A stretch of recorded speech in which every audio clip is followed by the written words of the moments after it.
Sveikas gražuolės! Šiandien norėčiau pakalbėti su jumis apie paakių maskavimą. Kodėl būtent ši tema? Dėl to, kad pastebėjau, jog dauguma iš mūsų vis tik nekreipia pakankamai dėmesio į savo paakius. Savaime suprantama, jog patamsėję paakiai neatrodo estetiškai ir dėl to kartais galime atrodyti pavargusios, išsekusios, tiesiog sergančios ir panašiai, nors iš tikrųjų taip nėra. Tad dėl to rekomenduočiau vis tik maskuoti paakius, nesvarbu kokia yra jūsų veido oda, gali būti, kad jums netgi nereikia dieninės kažkokios skystos pudros ar sausos pudros, nereikia to tokio viso veido maskavimo, bet paakių zonai, paakių sričiai vis tik siūlyčiau skirti papildomą dėmesį tam, kad visuomet atrodytumėte išsimiegojusios, gaibios, šviežios ir sveikos. Šiandien parodysiu jums, kaipgi patarčiau maskuoti paakius. Visų pirma, siūlyčiau naudoti specialias priemonės paakiams, tai yra drėkinamosius kremus. Žinoma, kremai paakiams skiriasi nuo veidui skirtų kremų, tad į tai irgi reikėtų atkreipti dėmesį.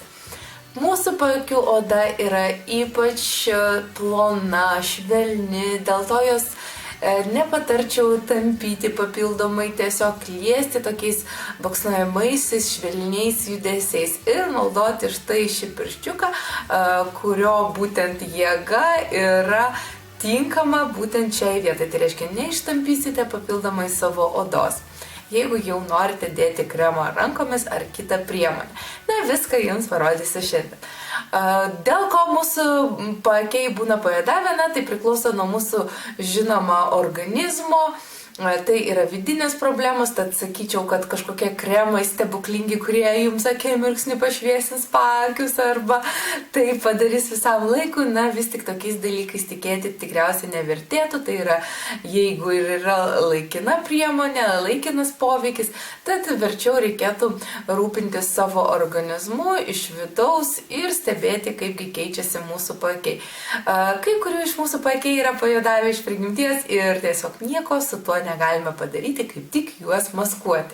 Tad apie tai ir šiandieninis video, kaipgi būtent maskuoti paakius, kad kuo greičiau, kuo lengviau atsikratyti rudo, pilkšvo ar kito atspalvio tiesiog mūsų paakių zonoje. Paakių maskavimą pradedame nuo drėkinamojo kremo, kurį lengvais tapšnojamaisiais judesiais paskirstome ant apatinio ir viršutinio voko. Paskirsčius palaukiame bent keletą minutėlių, kol įsigers mūsų kremas. Jeigu tai būtų proginis makiažas, reikėtų naudoti papildomai makiažo bazę arba tiesiog šešėlių bazę, viskas ilgiau išsilaiko. O dabar, kaip matote, pasiemame būtent oranžinės spalvos korektorių, kuris puikiai užmaskuoja pamėlynavusius ir patamsėjusius paakius. Štai šepetėlio pagalba įtapšnojame lengvais judesiais į mūsų paakius, taip pat viršutinį voką. Galite tai padaryti ir su pirštais, tačiau vėlgi lengvais tapšnojamaisiais judesiais. Kartais piršto šiluma sąlygoja netgi tai, kad priemonė geriau pasiskirsto ir įsigeria mums į odą. Norėdama pašviesinti paakius, naudoju kreminės konsistencijos maskuoklį, tačiau jūs galite naudoti ir savo dieninę pudrą, kuri yra šviesesnė. Štai tokiais tapšnojamaisiais judesiais, vėlgi su šepetėliu, aš padengiu paakius ir viršutinį voką tam, kad jie man pašviesėtų. Šį veiksmą, žinoma, galima atlikti ir kempinėlės pagalba. Užmaskavusios paakius skubame juos užtvirtinti su biure arba sausa pudra. Tokiu būdu visas mūsų maskavimas išliks ilgiau, o taip pat nesubėgs ir raukšlėlės. Naudojame minkštų šerelių mažesnį šepetėlį, tai yra ypač patogu.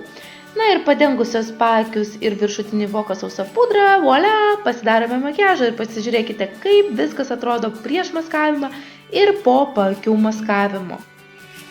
Tikiuosi, kad šis video buvo jums bent kiek naudingas, gavote kažkokios naujos informacijos ir labai kviečiu jūs pasižiūrėti į savo paakius įdėmiau ir juos vis tik maskuoti. Kartais pastebiu, jog moteriams, panelėms nebūtina darytis pilną makiažą, nebūtina netgi teptis veidą skista pudra, sausa pudra, bet paakius maskuoti praktiškai kiekvienai iš mūsų tiesiog būtina, nes dažnai tie paakiai sąlygoja tai, jog atrodome pavargusios, neišsimiegojusios, o netgi kartais ir negalvojančios, sergančios vien dėl paakių. O iš tikrųjų taip nėra. Kartais paakiai yra tiesiog toks, sakykime, apgavikas, kuris apgauna aplinką ir tiesiog neužmaskavus jų galime atrodyti netinkamai. Tad kviečiu jūs tiesiog maskuoti paakius ir rūpintis savimi iki sekančio susitikimo.